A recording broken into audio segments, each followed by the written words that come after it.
ನಮಸ್ಕಾರ. ಮುಖ್ಯಾಂಶಗಳು.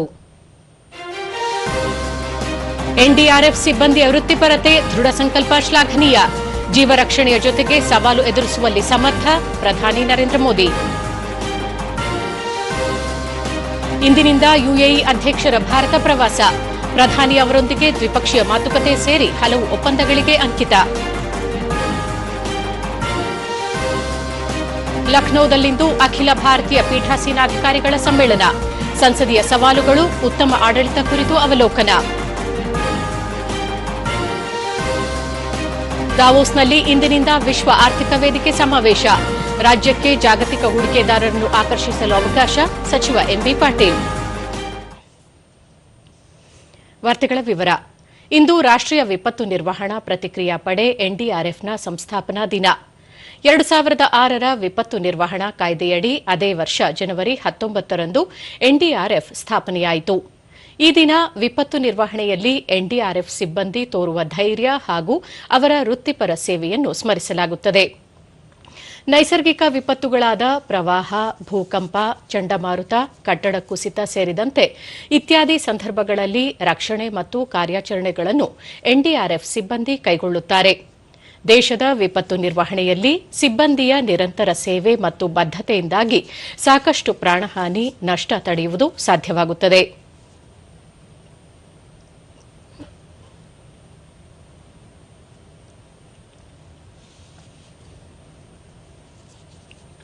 ಎನ್ಡಿಆರ್ಎಫ್ ಸಂಸ್ಥಾಪನಾ ದಿನದ ಅಂಗವಾಗಿ ಪ್ರಧಾನಿ ನರೇಂದ್ರ ಮೋದಿ ಅವರು ಸಿಬ್ಬಂದಿಗೆ ಶುಭ ಹಾರೈಸಿದ್ದಾರೆ. ಸಾಮಾಜಿಕ ಜಾಲತಾಣದಲ್ಲಿ ಈ ಕುರಿತು ಪ್ರತಿಕ್ರಿಯಿಸಿರುವ ಪ್ರಧಾನಿ, ಬಿಕ್ಕಟ್ಟಿನ ಕ್ಷಣಗಳಲ್ಲಿ ವೃತ್ತಿಪರತೆ ಮತ್ತು ದೃಢ ಸಂಕಲ್ಪ ಹೊಂದಿರುವವರಿಗೆ ದೇಶ ಆಳವಾದ ಮೆಚ್ಚುಗೆ ವ್ಯಕ್ತಪಡಿಸುತ್ತದೆ. ವಿಪತ್ತು ಸಂಭವಿಸಿದಾಗ ಎನ್ಡಿಆರ್ಎಫ್ ಸಿಬ್ಬಂದಿ ಜೀವಗಳನ್ನು ರಕ್ಷಿಸಲು, ಪರಿಹಾರ ಒದಗಿಸಲು ಮತ್ತು ಅತ್ಯಂತ ಸವಾಲಿನ ಸಂದರ್ಭಗಳನ್ನು ಸಮರ್ಥವಾಗಿ ಎದುರಿಸುತ್ತಾರೆ. ಎನ್ಡಿಆರ್ಎಫ್ ಸಿಬ್ಬಂದಿಯ ಕೌಶಲ್ಯ ಮತ್ತು ಕರ್ತವ್ಯ ಪ್ರಜ್ಞೆಯು ಸೇವೆಯ ಅತ್ಯುನ್ನತ ಗುಣಮಟ್ಟಕ್ಕೆ ಸಾಕ್ಷಿಯಾಗಿದೆ ಎಂದು ಹೇಳಿದ್ದಾರೆ. ಗೃಹ ಸಚಿವ ಅಮಿತ್ ಶಾ ಸಹ ಎನ್ಡಿಆರ್ಎಫ್ ಸಿಬ್ಬಂದಿಗೆ ಶುಭಾಶಯ ಕೋರಿ, ರಾಷ್ಟವು ವಿಪತ್ತುಗಳ ಸಮಯದಲ್ಲಿ ಅವಲಂಬಿಸಿರುವ ನಂಬಿಕೆಯ ಆಧಾರ ಸ್ತಂಭ ಇದಾಗಿದೆ. ವಿಪತ್ತು ನಿರೋಧಕ ದೇಶವನ್ನು ನಿರ್ಮಿಸುವ ಸರ್ಕಾರದ ಸಂಕಲ್ಪವನ್ನು ಸಾಕಾರಗೊಳಿಸುವಲ್ಲಿ ಪ್ರತಿಕ್ರಿಯಾ ಪಡೆ ಮಹತ್ವದ ಪಾತ್ರ ವಹಿಸುತ್ತದೆ ಎಂದು ಹೇಳಿದ್ದಾರೆ. ಇದೇ ವೇಳೆ ಅವರು ಇತರರ ಸುರಕ್ಷತೆಗಾಗಿ ತಮ್ಮನ್ನು ತಾವು ತ್ಯಾಗ ಮಾಡಿದ ಹುತಾತ್ಮರಿಗೂ ಗೌರವ ನಮನ ಸಲ್ಲಿಸಿದ್ದಾರೆ.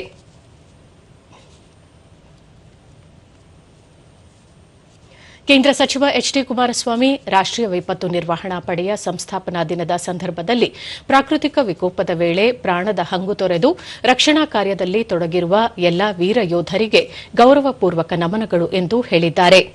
ವಿಪತ್ತಿನ ಸಮಯದಲ್ಲಿ ರಾಷ್ಟದ ಮುಂಚೂಣಿ ಯೋಧರಾಗಿ ನಿಲ್ಲುವ ಎನ್ಡಿಆರ್ಎಫ್ ಯೋಧರ ಧೈರ್ಯಶಾಲಿ ಸಾಹಸಕ್ಕೆ ನಾವೆಲ್ಲರೂ ನಮಿಸೋಣ. ಪ್ರವಾಹ, ಭೂಕುಸಿತ, ಭೂಕಂಪ ಸೇರಿದಂತೆ ಎಲ್ಲಾ ತುರ್ತು ಪರಿಸ್ಥಿತಿಗಳಲ್ಲಿ ಇವರ ಧೈರ್ಯ, ವೃತ್ತಿಪರತೆ ಮತ್ತು ನಿಸ್ವಾರ್ಥ ಸೇವೆಯು ರಾಷ್ಟಕ್ಕೆ ಸ್ಫೂರ್ತಿ ನೀಡುತ್ತದೆ ಎಂದು ಸಾಮಾಜಿಕ ಜಾಲತಾಣದಲ್ಲಿ ತಿಳಿಸಿದ್ದಾರೆ.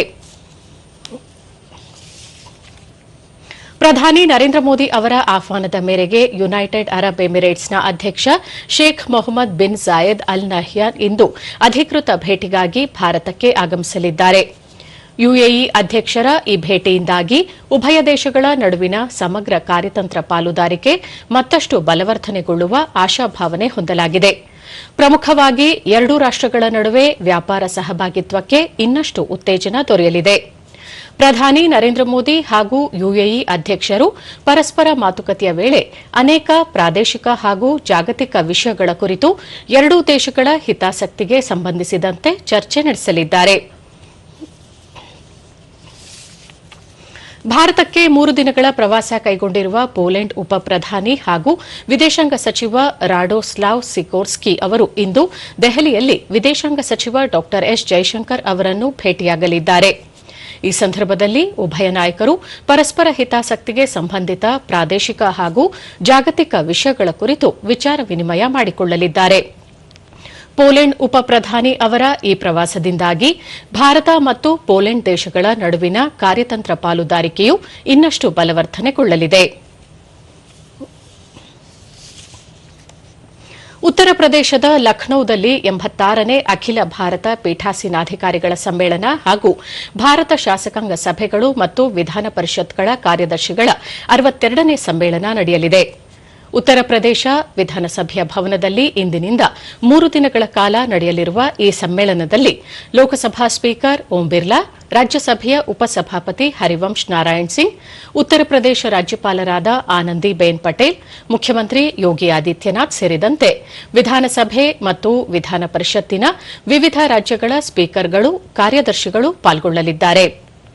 ಈ ಸಮ್ಮೇಳನದಲ್ಲಿ ದೇಶಾದ್ಯಂತದ ಶಾಸಕಾಂಗಗಳ ಸಭಾಧ್ಯಕ್ಷರು, ಕಾರ್ಯದರ್ಶಿಗಳು ಮತ್ತು ಹಿರಿಯ ಪ್ರತಿನಿಧಿಗಳ ಶಾಸಕಾಂಗ ಕಾರ್ಯವಿಧಾನಗಳು, ಸಂಸದೀಯ ಸಂಪ್ರದಾಯಗಳು, ಸದನದ ನಡವಳಿಕೆ, ಉತ್ತಮ ಆಡಳಿತ ಹಾಗೂ ಶಾಸಕಾಂಗಗಳ ಮುಂದಿರುವ ಇತರೆ ಸಮಕಾಲೀನ ಸವಾಲುಗಳು ಮತ್ತು ತಂತ್ರಜ್ಞಾನದ ಬಳಕೆಯಂತಹ ಪ್ರಮುಖ ವಿಷಯಗಳ ಕುರಿತು ಚರ್ಚೆ ನಡೆಸಲಾಗುತ್ತದೆ. ಸ್ವಿಟ್ಜರ್ಲೆಂಡ್ನ ದಾವೋಸ್ನಲ್ಲಿ ವಿಶ್ವ ಆರ್ಥಿಕ ವೇದಿಕೆಯ ಸಭೆ ಇಂದಿನಿಂದ ಆರಂಭವಾಗಲಿದೆ. 56ನೇ ವಾರ್ಷಿಕ ಸಭೆಯಲ್ಲಿ 3,000ಕ್ಕೂ ಹೆಚ್ಚು ಜಾಗತಿಕ ನಾಯಕರು ಭಾಗವಹಿಸುತ್ತಿದ್ದಾರೆ. 5 ದಿನಗಳ ಈ ಚರ್ಚಾಕೂಟದಲ್ಲಿ ಭಾಗವಹಿಸಲು 100ಕ್ಕೂ ಹೆಚ್ಚು ಭಾರತೀಯ ಕಾರ್ಯನಿರ್ವಹಣಾಧಿಕಾರಿಗಳು ಸರ್ಕಾರಿ ನಿಯೋಗದೊಂದಿಗೆ ಸ್ವಿಸ್ ಪಟ್ಟಣ ತಲುಪಿದ್ದಾರೆ. ಕೇಂದ್ರ ಸಚಿವರಾದ ಅಶ್ವಿನಿ ವೈಷ್ಣವ್, ಪ್ರಹ್ಲಾದ್ ಜೋಶಿ ಮತ್ತು ಕೆ ರಾಮಮೋಹನ್ ನಾಯ್ಡು ಸೇರಿದಂತೆ ಹಿರಿಯ ಕೇಂದ್ರ ಸಚಿವರು ಭಾಗವಹಿಸುವ ನಿರೀಕ್ಷೆಯಿದ್ದು ದ್ವಿಪಕ್ಷೀಯ ಸಭೆಗಳನ್ನು ನಡೆಸಲಿದ್ದಾರೆ. ಮಹಾರಾಷ್ಟ, ಆಂಧ್ರಪ್ರದೇಶ, ಮಧ್ಯಪ್ರದೇಶ, ಅಸ್ಸಾಂ ಮತ್ತು ಜಾರ್ಖಂಡ್ ಮುಖ್ಯಮಂತ್ರಿಗಳು ತಮ್ಮ ರಾಜ್ಯಗಳನ್ನು ಸಂಭಾವ್ಯ ಹೂಡಿಕೆದಾರರಿಗೆ ಪ್ರದರ್ಶಿಸಲಿದ್ದಾರೆ. ಕರ್ನಾಟಕ, ಉತ್ತರ ಪ್ರದೇಶ, ಕೇರಳ ಮತ್ತು ತೆಲಂಗಾಣ ಸೇರಿದಂತೆ ವಿವಿಧ ರಾಜ್ಯ ಸರ್ಕಾರಗಳ ಪ್ರದರ್ಶನ ಮಳಿಗೆಗಳು ಸಹ ಇರಲಿವೆ. ವಿಶ್ವ ಆರ್ಥಿಕ ವೇದಿಕೆ ಸಭೆಯಲ್ಲಿ ಪಾಲ್ಗೊಳ್ಳಲು ಕೇಂದ್ರ ಗ್ರಾಹಕ ವ್ಯವಹಾರ ಮತ್ತು ಆಹಾರ ಮತ್ತು ನಾಗರಿಕ ಸರಬರಾಜು ಸಚಿವ ಪ್ರಹ್ಲಾದ್ ಜೋಶಿ ದಾವೋಸ್ಗೆ ತೆರಳಿದ್ದಾರೆ. ಜ್ಯೂರಿಚ್ ವಿಮಾನ ನಿಲ್ದಾಣದಲ್ಲಿ ರಾಯಭಾರಿ ಕುಮಾರ್ ನಿನ್ನೆ ಅವರನ್ನು ಆತ್ಮೀಯವಾಗಿ ಬರಮಾಡಿಕೊಂಡರು. ಇದೇ ವೇಳೆ ಪ್ರಹ್ಲಾದ್ ಜೋಶಿ ಭಾರತದ ಆಹಾರ ವ್ಯವಸ್ಥೆ, ಸಾರ್ವಜನಿಕ ವಿತರಣೆ ಮತ್ತು ನವೀಕರಿಸಬಹುದಾದ ಇಂಧನ ಕ್ಷೇತ್ರದಲ್ಲಿನ ಆಡಳಿತ ಸುಧಾರಣೆ ಹಾಗೂ ಕಾರ್ಯವೈಖರಿಯನ್ನು ಜಗತ್ತಿಗೆ ಪರಿಚಯಿಸಲು ವಿಶ್ವ ಆರ್ಥಿಕ ಶೃಂಗಸಭೆ ಉತ್ತಮ ವೇದಿಕೆಯಾಗಿದೆ. ಜಾಗತಿಕ ವಲಯದಲ್ಲಿ ದೇಶದ ಪ್ರಗತಿ ಅನಾವರಣಗೊಳಿಸಲು ಹಾಗೂ ಹೆಚ್ಚಿನ ಹೂಡಿಕೆ ಸೆಳೆಯಲು ಇದೊಂದು ಉತ್ತಮ ಅವಕಾಶ ಎಂದರು. ಸ್ವಿಟ್ಜರ್ಲೆಂಡ್ನ ದಾವೋಸ್ ಕ್ಲೋಸ್ಟರ್ಸ್ನಲ್ಲಿ ಇಂದಿನಿಂದ ಆರಂಭವಾಗಲಿರುವ ವಿಶ್ವ ಆರ್ಥಿಕ ವೇದಿಕೆಯ WEF ವಾರ್ಷಿಕ ಸಮಾವೇಶದಲ್ಲಿ ಭಾಗವಹಿಸಲು ಕೈಗಾರಿಕಾ ಸಚಿವ ಎಂಬಿ ಪಾಟೀಲ್ ನೇತೃತ್ವದ ರಾಜ್ಯದ ಉನ್ನತ ಮಟ್ಟದ ನಿಯೋಗವು ನಿನ್ನೆ ಪ್ರಯಾಣ ಬೆಳೆಸಿತು. ಈ ಭೇಟಿಯ ಸಂದರ್ಭದಲ್ಲಿ ಸಚಿವರು ಹೂಡಿಕೆದಾರರು ತ್ವರಿತವಾಗಿ ನಿರ್ಧಾರಕ್ಕೆ ಬರುವುದಕ್ಕೆ ನೆರವಾಗಲು ಹಾಗೂ ಯೋಜನೆಗಳ ಶೀಘ್ರ ಕಾರ್ಯಾರಂಭಕ್ಕೆ ಉತ್ತೇಜಿಸುವ ಉದ್ದೇಶದಿಂದ 4 ದಿನಗಳ ಕಾಲ 45ಕ್ಕೂ ಹೆಚ್ಚು ದ್ವಿಪಕ್ಷೀಯ ಸಭೆ, ದುಂಡು ಮೇಜಿನ ಸಮಾಲೋಚನೆಗಳಲ್ಲಿ ಭಾಗವಹಿಸಲಿದ್ದಾರೆ. ಈ ಕುರಿತು ಪ್ರತಿಕ್ರಿಯಿಸಿರುವ ಸಚಿವ ಎಂಬಿ ಪಾಟೀಲ್, ತಯಾರಿಕೆ, ನವೀಕರಿಸಬಹುದಾದ ಇಂಧನ ಮೂಲಗಳು, ಎಲೆಕ್ಟ್ರಾನಿಕ್ಸ್, ಇಎಸ್ಡಿಎಂ, ಡೇಟಾ ಸೆಂಟರ್ಗಳು ಮತ್ತು ಜಾಗತಿಕ ಸಾಮರ್ಥ್ಯ ಕೇಂದ್ರ ಜಿಸಿಸಿ ಸ್ಥಾಪನೆಯ ಸಂಬಂಧ ಜಾಗತಿಕ ಹೂಡಿಕೆದಾರರು ಹಾಗೂ ಉದ್ಯಮ ದಿಗ್ಗಜರೊಂದಿಗೆ ಮಾತುಕತೆ ನಡೆಸಲಾಗುವುದು ಎಂದು ತಿಳಿಸಿದ್ದಾರೆ. ಬಂಡವಾಳ ಹೂಡಿಕೆ ಹಾಗೂ ಕೈಗಾರಿಕೆಗಳ ಸ್ಥಾಪನೆ, ವಿಸ್ತರಣೆಗೆ ರಾಜ್ಯದಲ್ಲಿರುವ ವಿಪುಲ ಅವಕಾಶಗಳು, ಸೌಲಭ್ಯದ ಬಗ್ಗೆ ಜಾಗತಿಕ ಹೂಡಿಕೆದಾರರಿಗೆ ರಾಜ್ಯದ ನಿಯೋಗವು ಮನದಟ್ಟು ಮಾಡಿಕೊಡಲಿದೆ. ಹೂಡಿಕೆದಾರರಿಗೆ ನಿರ್ಧಾರಗಳನ್ನು ಅನುಷ್ಠಾನಕ್ಕೆ ಪರಿವರ್ತಿಸುವುದು, ಕೈಗಾರಿಕೆಗಳ ಸ್ಥಾಪನೆಗೆ ಸನ್ನದ್ದ ಸ್ಥಿತಿಯಲ್ಲಿರುವ ಭೂಮಿ, ಶಾಸನಬದ್ದ ಅನುಮೋದನೆ, ಮೂಲಸೌಕರ್ಯಗಳ ಲಭ್ಯತೆ, ನಾನಾ ವಲಯಗಳ ಅಗತ್ಯ ಈಡೇರಿಸುವ ನಿರ್ದಿಷ್ಟ ಸೌಕರ್ಯಗಳು, ಪೂರೈಕೆ ಸರಪಳಿ ಸಂಪರ್ಕ, ಪರಿಣತ ಮಾನವ ಸಂಪನ್ಮೂಲದ ಲಭ್ಯತೆ, ಉತ್ತೇಜನಗಳ ಬಗ್ಗೆ ಚರ್ಚೆ ಕೇಂದ್ರೀಕೃತಗೊಂಡಿರಲಿದೆ ಎಂದು ಸಚಿವರು ತಿಳಿಸಿದ್ದಾರೆ. 77ನೇ ಗಣರಾಜ್ಯೋತ್ಸವದ ಅತಿಥಿಗಳಿಗಾಗಿ ಕಳುಹಿಸಲಾಗಿರುವ ವಿಶೇಷವಾಗಿ ವಿನ್ಯಾಸಗೊಳಿಸಲಾದ ಅಟ್ ಹೋಮ್ ಆಹ್ವಾನ ಪತ್ರಿಕೆಯ ಒಂದು ನೋಟವನ್ನು ರಾಷ್ಟ್ರಪತಿ ದ್ರೌಪದಿ ಮುರ್ಮು ಅವರು ಸಾಮಾಜಿಕ ಜಾಲತಾಣದಲ್ಲಿ ಹಂಚಿಕೊಂಡಿದ್ದಾರೆ. ಈ ವರ್ಷದ ಗಣರಾಜ್ಯೋತ್ಸವದ ಈ ಆಮಂತ್ರಣ ಪತ್ರಿಕೆಯು ಭಾರತದ ಈಶಾನ್ಯ ಪ್ರದೇಶದ ಜೀವನ ಸಂಪ್ರದಾಯಗಳನ್ನು ಆಚರಿಸುತ್ತದೆ ಎಂದು ರಾಷ್ಟ್ರಪತಿಯವರು ಪ್ರಮುಖವಾಗಿ ಪ್ರಸ್ತಾಪಿಸಿದ್ದಾರೆ. ಈ ಆಹ್ವಾನ ಪತ್ರಿಕೆಯು ಅಷ್ಟಲಕ್ಷ್ಮಿ ರಾಜ್ಯಗಳ ನುರಿತ ಕುಶಲಕರ್ಮಿಗಳಿಗೆ ಸಲ್ಲಿಸುವ ಗೌರವವಾಗಿದೆ ಎಂದು ಅವರು ಸಾಮಾಜಿಕ ಜಾಲತಾಣದಲ್ಲಿ ತಿಳಿಸಿದ್ದಾರೆ. Within this specially crafted invitation box, we present a stunning wall hanging scroll that showcases the vibrant cultures and long-standing traditions. Together, these elements celebrate the spirit of Ashtalakshmi states, reflecting the exceptional skill, creativity, and living traditions of its artisans and craftspersons. Viksit Bharat G ಯೋಜನೆಗೆ ಸಂಬಂಧಿಸಿದಂತೆ ಸಾಮಾಜಿಕ ಮಾಧ್ಯಮದಲ್ಲಿ ಹರಿದಾಡುತ್ತಿರುವ ತಪ್ಪು ಹೇಳಿಕೆಗಳನ್ನು ಕೇಂದ್ರ ಸರ್ಕಾರ ಖಂಡಿಸಿದೆ. ಈ ಕಾಯ್ದೆ ವಿರುದ್ದದ ವಿರೋಧ ಪಕ್ಷಗಳ ಟೀಕೆಗಳು ವಾಸ್ತವಿಕವಾಗಿ ಜಿ ಬಗ್ಗೆ ತಪ್ಪು ದಾರಿಗೆಳೆಯುವಂತಿವೆ. ಈ ಕಾಯ್ದೆಯಡಿ ಕಾನೂನುಬದ್ಧ ಕನಿಷ್ಠ ವೇತನವನ್ನು ನಿರ್ಧರಿಸಲಾಗುವುದಿಲ್ಲ ಎಂದು ಹೇಳಿಕೊಳ್ಳುತ್ತಿರುವುದನ್ನು ಸರ್ಕಾರ ತಳ್ಳಿಹಾಕಿದೆ. ಕಾರ್ಮಿಕರಿಗೆ ನೀಡುವ ವೇತನ ದರದಲ್ಲಿ ಯಾವುದೇ ಕಡಿತ ಇರುವುದಿಲ್ಲ ಮತ್ತು ಉದ್ಯೋಗದ ಕಾನೂನುಬದ್ಧ ಖಾತರಿ ಮೊದಲಿನಂತೆಯೇ ಮುಂದುವರಿಯಲಿದೆ ಎಂದು ಕೇಂದ್ರ ಸರ್ಕಾರದ ವಾರ್ತಾ ಶಾಖೆಯ ಸತ್ಯಶೋಧನಾ ಘಟಕ ತನ್ನ ಹೇಳಿಕೆಯಲ್ಲಿ ತಿಳಿಸಿದೆ. ಕೃಷಿ ಅವಧಿಯ ನಿರ್ಬಂಧಗಳ ಕುರಿತಾದ ಕಳವಳಗಳ ಬಗ್ಗೆ ಪ್ರತಿಕ್ರಿಯಿಸಿರುವ ಸರ್ಕಾರ 125 ದಿನಗಳ ಉದ್ಯೋಗ ಖಾತ್ರಿಯಲ್ಲಿ ಯಾವುದೇ ಬದಲಾವಣೆ ಇರುವುದಿಲ್ಲ ಎಂದು ಸ್ಪಷ್ಟಪಡಿಸಿದೆ. ನಿಖರವಾದ ಮಾಹಿತಿಗಾಗಿ ನಾಗರಿಕರು ಸದಾ ಅಧಿಕೃತ ಮೂಲಗಳನ್ನು ಅವಲಂಬಿಸಬೇಕೆಂದು ಹೇಳಲಾಗಿದೆ. ಬಿಜೆಪಿ ರಾಷ್ಟ್ರೀಯ ಅಧ್ಯಕ್ಷರ ಸ್ಥಾನಕ್ಕೆ ಇಂದು ಮಧ್ಯಾಹ್ನ 2 ಗಂಟೆಯಿಂದ 4 ಗಂಟೆಯವರೆಗೆ ನಾಮಪತ್ರ ಸಲ್ಲಿಕೆ ಪ್ರಕ್ರಿಯೆ ನಡೆಯಲಿದೆ. ಬಳಿಕ ನಾಮಪತ್ರಗಳ ಪರಿಶೀಲನೆ 4 ಗಂಟೆಯಿಂದ 5 ಗಂಟೆಯವರೆಗೆ ನಡೆಯಲಿದೆ. ನಂತರ ನಾಮಪತ್ರಗಳನ್ನು ಹಿಂಪಡೆಯಲು ಸಮಯಾವಕಾಶ ನೀಡಲಾಗುತ್ತದೆ ಎಂದು ಪಕ್ಷದ ರಾಷ್ಟ್ರೀಯ ಚುನಾವಣಾಧಿಕಾರಿ ಕೆ ಲಕ್ಷ್ಮಣ್ ಚುನಾವಣಾ ವೇಳಾಪಟ್ಟಿಯನ್ನು ಬಿಡುಗಡೆ ಮಾಡಿದ್ದಾರೆ. ನಾಮಪತ್ರ ಸಲ್ಲಿಕೆ ಪ್ರಕ್ರಿಯೆ ಪೂರ್ಣಗೊಂಡ ನಂತರ ಅಗತ್ಯ ಬಿದ್ದರೆ ನಾಳೆ ಮತದಾನ ನಡೆಯಲಿದೆ. ಇಲ್ಲಿ ಹೊಸ ಬಿಜೆಪಿ ಅಧ್ಯಕ್ಷರ ಅಧಿಕೃತ ಘೋಷಣೆ ಮಾಡಲಾಗುತ್ತದೆ ಎಂದು ಅವರು ತಿಳಿಸಿದ್ದಾರೆ. ಅಂಡಮಾನ್ ಸಮುದ್ರದಲ್ಲಿ ಭಾರತದ ಮೊದಲ ತೆರೆದ ಸಮುದ್ರ ಮೀನು ಸಾಗಣೆ ಯೋಜನೆಯನ್ನು ಕೇಂದ್ರ ಭೂವಿಜ್ಞಾನ ರಾಜ್ಯ ಸಚಿವ ಡಾ ಜಿತೇಂದ್ರ ಸಿಂಗ್ ನಿನ್ನೆ ಉದ್ಘಾಟಿಸಿದರು. ಭಾರತದ ವಿಶಾಲ ಸಾಗರ ಸಂಪನ್ಮೂಲಗಳ ಮೂಲಕ ನೀಲಿ ಆರ್ಥಿಕತೆಯನ್ನು ಸಾಕಾರಗೊಳಿಸುವ ನಿಟ್ಟಿನಲ್ಲಿ ಈ ಉಪಕ್ರಮವು ಮೊದಲ ಪ್ರಮುಖ ಹೆಜ್ಜೆಗಳಲ್ಲಿ ಒಂದಾಗಿದೆ. ಈ ಯೋಜನೆಯನ್ನು ಅಂಡಮಾನ್ ಉತ್ತರ ಕೊಲ್ಲಿ ಪ್ರದೇಶದ ಶ್ರೀ ವಿಜಯಪುರಂನ ಸಮುದ್ರದಲ್ಲಿ ಪ್ರಾರಂಭಿಸಲಾಯಿತು. ಈ ಸಂದರ್ಭದಲ್ಲಿ ಸಚಿವ ಡಾ ಜಿತೇಂದ್ರ ಸಿಂಗ್, ಈ ಉಪಕ್ರಮವು ಭಾರತದ ಸಾಗರಗಳ ಆರ್ಥಿಕ ಸಾಮರ್ಥ್ಯವನ್ನು ಹೆಚ್ಚಿಸಲು ಆರಂಭಿಕ ಮತ್ತು ಅತ್ಯಂತ ಮಹತ್ವದ ಕ್ರಮಗಳಲ್ಲಿ ಒಂದಾಗಿದೆ. ಹಿಮಾಲಯ ಮತ್ತು ಮುಖ್ಯ ಭೂಭಾಗದ ಸಂಪನ್ಮೂಲಗಳಂತೆ ಭಾರತದ ಸಾಗರಗಳು ವ್ಯಾಪಾರ ಮತ್ತು ವೈವಿಧ್ಯಮಯ ಸಾಮರ್ಥ್ಯವನ್ನು ಹೊಂದಿವೆ ಎಂದು ತಿಳಿಸಿದರು. ಸ್ವಾತಂತ್ರ್ಯದ ನಂತರ ಸುಮಾರು 70 ವರ್ಷಗಳ ಕಾಲ ಭಾರತದ ಸಾಗರ ಸಂಪನ್ಮೂಲಗಳು ಹೆಚ್ಚಾಗಿ ಪರಿಶೋಧಕ್ಕೆ ಒಳಗಾಗಿರಲಿಲ್ಲ.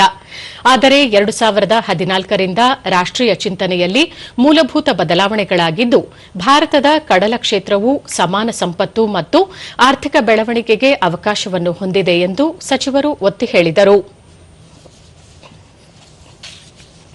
ಗಾಜಾದಲ್ಲಿ ಶಾಶ್ವತವಾಗಿ ಶಾಂತಿ ನೆಲೆಸುವ ನಿಟ್ಟಿನಲ್ಲಿ ಕಾರ್ಯನಿರ್ವಹಿಸುತ್ತಿರುವ ಶಾಂತಿ ಮಂಡಳಿಯ ಭಾಗವಾಗಲು ಅಮೆರಿಕ ಅಧ್ಯಕ್ಷ ಡೊನಾಲ್ಡ್ ಟ್ರಂಪ್ ಅವರು ಪ್ರಧಾನಿ ನರೇಂದ್ರ ಮೋದಿ ಅವರನ್ನು ಆಹ್ವಾನಿಸಿದ್ದಾರೆ.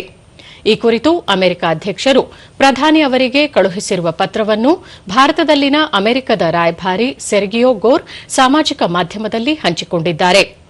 ಮಧ್ಯಪ್ರಾಚ್ಯದಲ್ಲಿ ಶಾಂತಿ ಸ್ಥಾಪಿಸುವುದನ್ನು ಇನ್ನಷ್ಟು ಗಟ್ಟಿಗೊಳಿಸುವ ಪ್ರಯತ್ನದಲ್ಲಿ ಹಾಗೂ ಇದೇ ವೇಳೆ ಜಾಗತಿಕ ಸಂಘರ್ಷ ಪರಿಹರಿಸುವ ನಿಟ್ಟಿನಲ್ಲಿ ದಿಟ್ಟ ಹೊಸ ವಿಧಾನಗಳನ್ನು ಕೈಗೊಳ್ಳುವುದಕ್ಕಾಗಿ ತಮ್ಮನ್ನು ಆಹ್ವಾನಿಸುತ್ತಿರುವುದಾಗಿ ಡೊನಾಲ್ಡ್ ಟ್ರಂಪ್ ತಮ್ಮ ಪತ್ರದಲ್ಲಿ ತಿಳಿಸಿದ್ದಾರೆ. ಗಾಜಾ ಪಟ್ಟಿಯಲ್ಲಿ ಇಸ್ರೇಲ್ ಮತ್ತು ಹಮಾಸ್ ನಡುವಿನ ಕದನ ವಿರಾಮ ಒಪ್ಪಂದದ 2ನೇ ಹಂತದ ಭಾಗವಾಗಿ ಅಮೆರಿಕ ಅಧ್ಯಕ್ಷರು ಶಾಂತಿ ಮಂಡಳಿಯನ್ನು ಸ್ಥಾಪಿಸಿದ್ದಾರೆ. ಟ್ರಂಪ್ ಅವರು ಕಳೆದ ಸಾಲಿನ ಸೆಪ್ಟೆಂಬರ್ 29ರಂದು ಗಾಜಾ ಸಂಘರ್ಷವನ್ನು ಕೊನೆಗೊಳಿಸುವ ಸಮಗ್ರ ಯೋಜನೆಯ ಘೋಷಣೆಯನ್ನು ಹಾಗೂ ಮಧ್ಯಪ್ರಾಚ್ಯದಲ್ಲಿ ಶಾಂತಿಯನ್ನು ತರಲು ತಮ್ಮ 20 ಅಂಶಗಳ ಮಾರ್ಗಸೂಚಿಯ ಬಗ್ಗೆ ಪ್ರಧಾನಿ ನರೇಂದ್ರ ಮೋದಿ ಅವರಿಗೆ ಬರೆದ ಪತ್ರದಲ್ಲಿ ಉಲ್ಲೇಖಿಸಿದ್ದಾರೆ. ಗಡಿ ಕಾಯುವ ಯೋಧ ಈ ದೇಶದ ಒಂದು ಕಣ್ಣಾದರೆ ರೈತ ಇನ್ನೊಂದು ಕಣ್ಣು. ಆದರೆ ತಾವು ಬೆಳೆದ ಬೆಳೆಗಳಿಗೆ ವೈಜ್ಞಾನಿಕ ಬೆಲೆ ಸಿಗದೆ ರೈತರು ಇಂದು ಸಂಕಷ್ಟದಲ್ಲಿದ್ದಾರೆ ಎಂದು ಬಿಜೆಪಿ ರಾಜ್ಯಾಧ್ಯಕ್ಷ ಬಿವೈ ವಿಜಯೇಂದ್ರ ತಿಳಿಸಿದ್ದಾರೆ. ಮೈಸೂರಿನಲ್ಲಿ ನಿನ್ನೆ ಸುತ್ತೂರು ಜಾತ್ರೆಯಲ್ಲಿ ಭಾಗವಹಿಸಿದ್ದ ಅವರು ಅತಿವೃಷ್ಟಿ ಮತ್ತು ಅನಾವೃಷ್ಟಿಗಳ ನಡುವೆ ಅನ್ನದಾತರು ಬಸವಳಿದಿದ್ದು ಆತ್ಮಹತ್ಯೆಯ ಹಾದಿ ಹಿಡಿಯುತ್ತಿದ್ದಾರೆ. ಗ್ರಾಮೀಣ ಭಾಗದ ರೈತರಲ್ಲಿ ಶಕ್ತಿ ತುಂಬಿ ಅವರ ಬದುಕು ಕಟ್ಟಿಕೊಡುವ ಕೆಲಸ ಆಗಬೇಕಿದೆ ಎಂದು ಹೇಳಿದರು. ಸುತ್ತೂರು ಮಠ ಗ್ರಾಮೀಣ ಭಾಗದ ಜನತೆಯ ಆಶಾಕಿರಣವಾಗಿದ್ದು ಅವರಲ್ಲಿ ಶಕ್ತಿ ತುಂಬುವ ಕೆಲಸ ಮಾಡುತ್ತಾ ಬರುತ್ತಿದೆ. ಅನ್ನದಾಸೋಹ ಮತ್ತು ಅಕ್ಷರ ದಾಸೋಹಗಳ ಮೂಲಕ ಸಮಾಜಮುಖಿ ಕಾರ್ಯ ಮಾಡುತ್ತಿದೆ. ಈ ಕಾರ್ಯವನ್ನು ನಿರಂತರವಾಗಿ ಮಾಡುತ್ತಾ ಎಲ್ಲ ಸಮುದಾಯಗಳ ಅಭಿವೃದ್ಧಿಗೆ ಮುಂದಾಗಿರುವುದು ಶ್ಲಾಘನೀಯ ಎಂದರು. ಬೆಳೆದಂತ ಬೆಳೆಗಳು ವೈಜ್ಞಾನಿಕ ಬೆಲೆ ಸಿಗದೇ ಇರುವಂತದ್ದು, ಒಂದು ಕಡೆ ಬರ, ಮತ್ತೊಂದು ವರ್ಷ ಅತಿವೃಷ್ಟಿ. ಬರ ಇದ್ದಾಗಲೂ ಕೂಡ ರೈತರಿಗೆ ಸಂಕಷ್ಟ, ಅತಿವೃಷ್ಟಿ ಆದಾಗೂ ಕೂಡ ಸಂಕಷ್ಟ. ಆದ್ರೆ ರೈತರ ಬಾಳು ಆ ಗೋಳನ ಯಾರು ಕೂಡ ಕೇಳಲಿಕ್ಕೆ ಸಾಧ್ಯ ಆಗ್ತಾ ಇಲ್ಲ. ಕಳೆದ 2.5 ವರ್ಷದಲ್ಲಿ ನಮ್ಮ ರಾಜ್ಯದಲ್ಲಿ ಇವತ್ತು 3,000ಕ್ಕೂ ಹೆಚ್ಚು ರೈತರು ಇವತ್ತು ಆತ್ಮಹತ್ಯೆ ಮಾಡಿಕೊಂಡಿದ್ದಾರೆ ಅಂತ ಹೇಳಿದ್ರೆ ರೈತರು ಯಾವ ಸಂಕಷ್ಟದಲ್ಲಿದ್ದಾರೆ ಅಂತ ಹೇಳಿ ನಮ್ಗೆ ಅರ್ಥ ಆಗ್ತದೆ. ಬಹುಶಃ ದೇಶದ ಇತಿಹಾಸದಲ್ಲಿ ಯಾವುದಾದ್ರೂ ಒಬ್ಬ ಮುಖ್ಯಮಂತ್ರಿ ರೈತರ ಹೆಸರಿನಲ್ಲಿ ಪ್ರಮಾಣ ವಚನ ತೆಗೆದುಕೊಂಡು ರೈತರಿಗೆ ಪ್ರತ್ಯೇಕ ಬಜೆಟ್ ಅನ್ನ ಮಂಡನೆ ಮಾಡಿ ರೈತರ ಪಂಪ್ಸೆಟ್ಗಳಿಗೆ ಉಚಿತ ವಿದ್ಯುತ್ ಕೊಟ್ಟಿರ್ತಕ್ಕಂಥ ಏಕೈಕ ಮುಖ್ಯಮಂತ್ರಿ ದೇಶ ಕಂಡಿದ್ರೆ ಅದು ನಿಮ್ಮ ಯಡಿಯೂರಪ್ಪ ಮಾತ್ರ. ಸುತ್ತೂರು ಜಾತ್ರೆಯ ಕೃಷಿ ವಿಚಾರ ಸಂಕಿರಣದ ಸಮಾರೋಪ ಸಮಾರಂಭದ ವೇಳೆ ವಿವಿಧ ಸ್ಪರ್ಧೆಗಳಲ್ಲಿ ವಿಜೇತರಿಗೆ ಬಿವೈ ವಿಜೇಂದ್ರ ಬಹುಮಾನ ವಿತರಿಸಿದರು.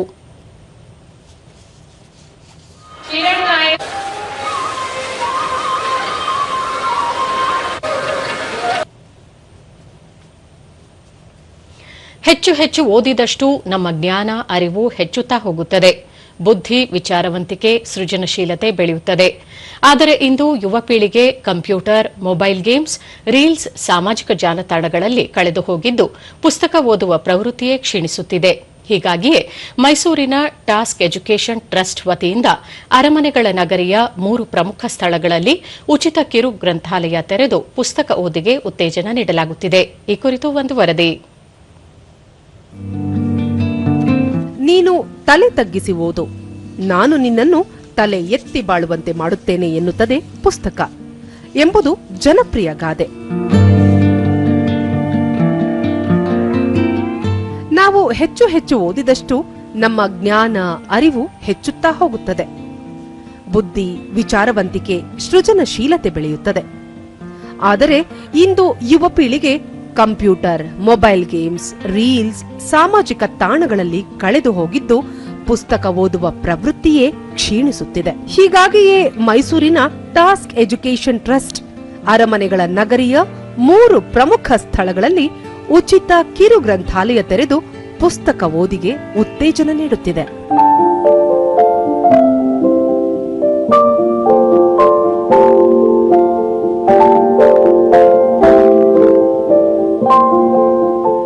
ಹಲವರಿಗೆ ಉತ್ತಮ ಪುಸ್ತಕ ಓದುವ ಇಚ್ಛೆ ಇರುತ್ತದೆ. ಆದರೆ ಪುಸ್ತಕ ಓದಲು ಅವಕಾಶವಿರುವುದಿಲ್ಲ. ಹಣಕಾಸಿನ ತೊಂದರೆಯೂ ಇರುತ್ತದೆ.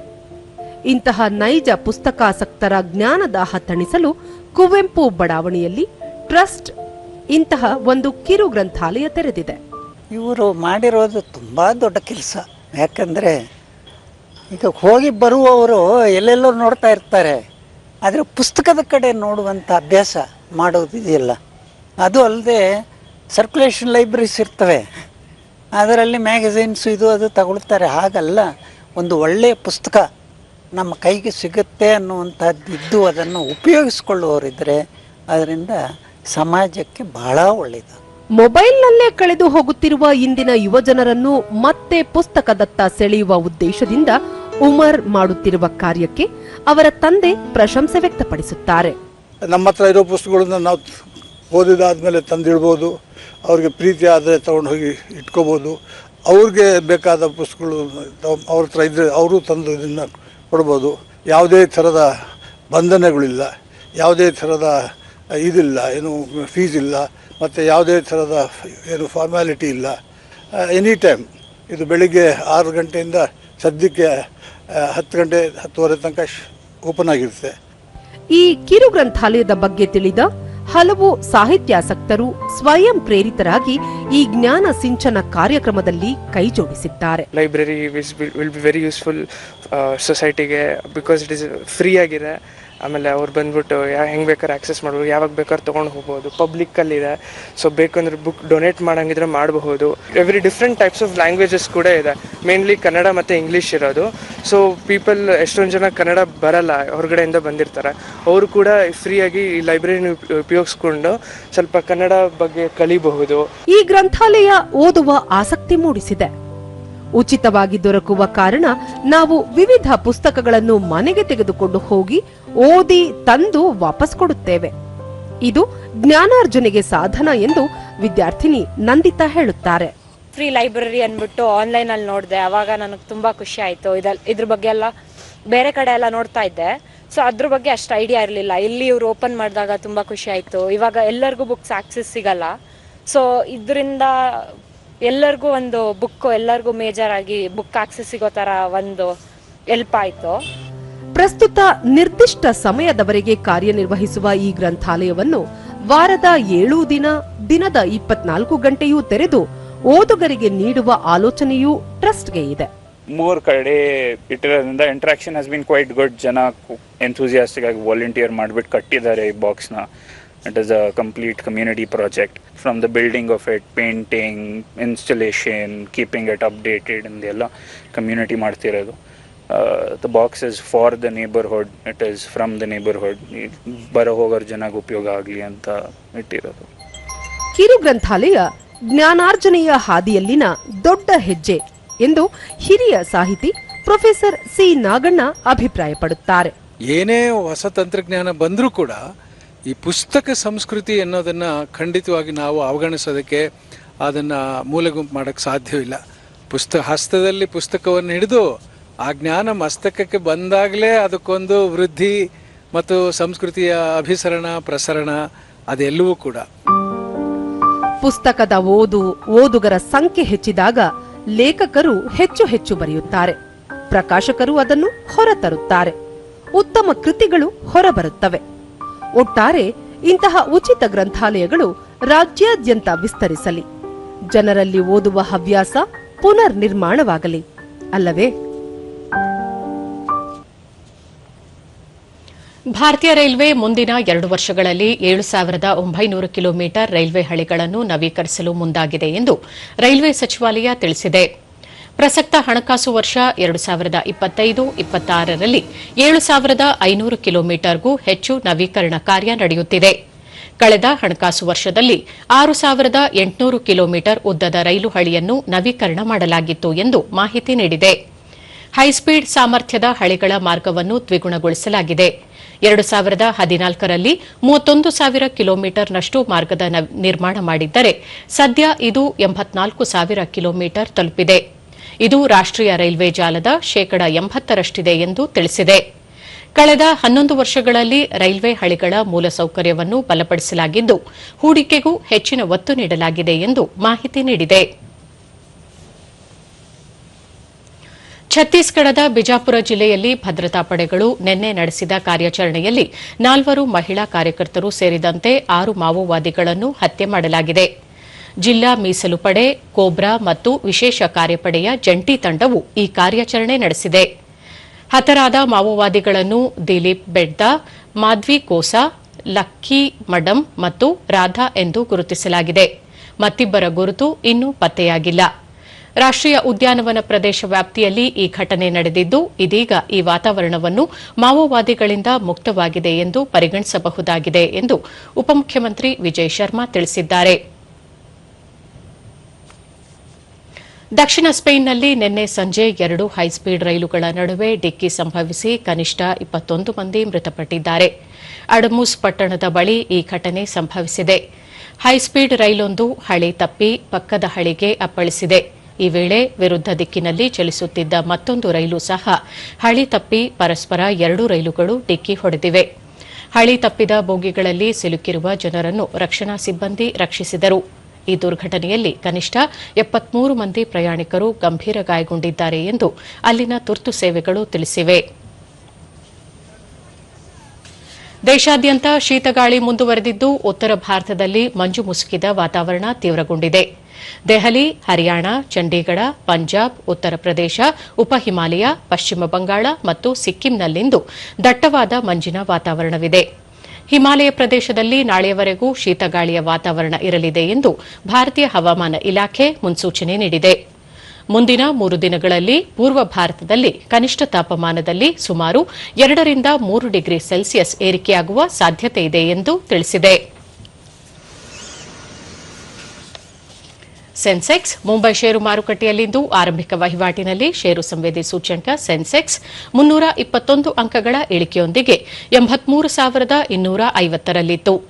ರಾಷ್ಟ್ರೀಯ ಸಂವೇದಿ ಸೂಚ್ಯಂಕ ನಿಫ್ಟಿ ಸಹ 125 ಅಂಕಗಳ ಇಳಿಕೆಯೊಂದಿಗೆ 25,573ರಲ್ಲಿ ವಹಿವಾಟು ಆರಂಭಿಸಿತ್ತು.